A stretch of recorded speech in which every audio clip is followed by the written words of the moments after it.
Hello buddies! Aside from the fact na we're excited, may nakapagsabi na mas okay if dito na sa NAIA magpapalit ng peso to yen as compared to Narita Airport. Yung 10,250 pesos ay naging 25,000 yen.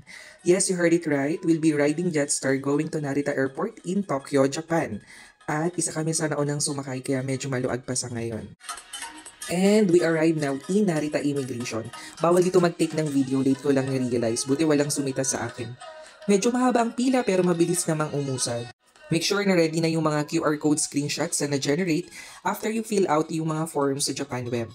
Next to immigration ay customs. In the event di kayo nakapag-fill out sa online, may mga card naman dito na pwede nyong i-manually fill out. Nag-CR check tayo dito mismo sa airport at di ka talaga madi-disappoint. Sobrang linis as expected, spacious, walang unpleasant smell, okay ang facilities, at siguradong may nakalaang cubicle para sa mga PWD at senior citizens. Well-labeled ang kanilang garbage cans, segregating cans, plastic bottles, newspapers, and magazines and other waste na wala sa nabanggit.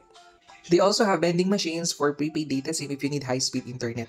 Iba-iba yan, depende sa ninyo, may unlimited, may hindi, may 5, 6, 8, or 20 days, iba-iba ang gigabytes. I already purchased my internet prepaid SIM in the Philippines a week before the travel.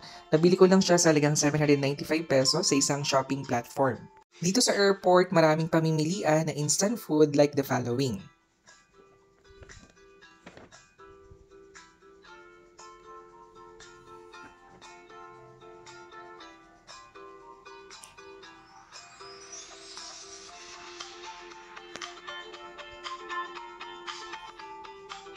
May masasarap ding desserts at ice creams.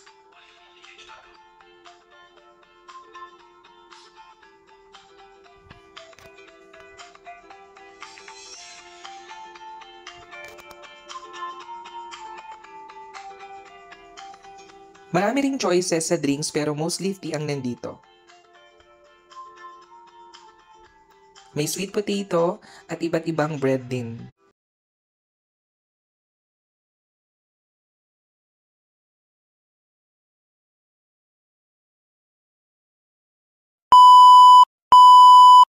Welcome buddies sa episode 2 ng Tokyo Vlog. Nandito pa rin tayo sa airport, dito mismo sa information lobby dito sa baba. For today's vlog, i-feature ko yung famous low-cost bus na sasakyan namin papunta sa aming hotel sa Ikebukuro, Toshima City, which is also part of Metro Tokyo. If you don't have your ticket yet, pwede kayong makabili dito on the spot, but in our case, nakapagpabook na kami sa website ng Wheeler Express a week before our travel. As you notice, may peso rin dito ng Wi-Fi rental at other modes of baggage transport. Once na lumabas ka ng Terminal 3, lagi mong makikita itong yellow free terminal bus na paikot-ikot mismo dito sa buong Narita International Airport. As we walk towards our waiting bay number, napansin namin itong vendo which sells different kinds of beverages. Mamimili na lang kayo ng mga cold drinks, price range 140 to 170 yen. It accepts 1,000 paper bill and even coins. All you have to do is press the button of your desired drink tapos mag-insert ka na ng either yen bill or coins.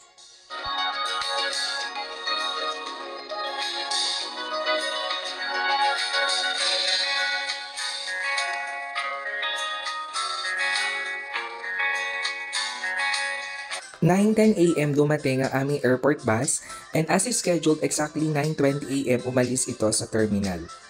Kami lang ang sumakay na passenger sa Terminal 3. Neat and clean ang mga upuan at bawat chair ay may charging outlet na ready to use. Sa bandang dulo makikita mo ang toilet.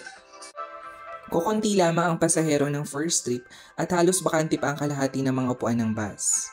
At syempre hindi natin pwedeng palagpasin ang toilet check. Masikip lamang ang toilet pero malinis ito at lahat ng kailangan mo ay naka-organize. Meron din itong lababo na makikita mo sa bandang kaliwa.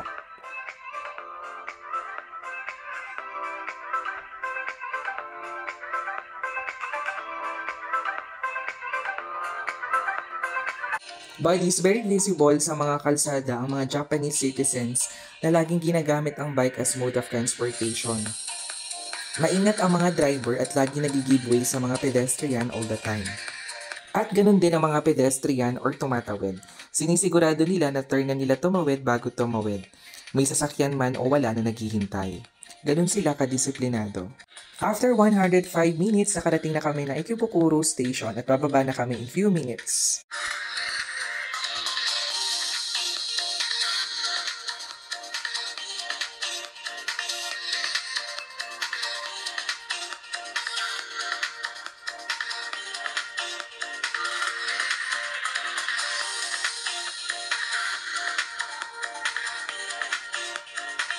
At mismong driver na nga ang nag-unload na aming mga bagahe o maleta. Mula sa binabaan namin, maglalakad lang kami ng 15 to 20 minutes papunta sa aming hotel. Please follow my vlog to get notified for the next episode. Bye buddies!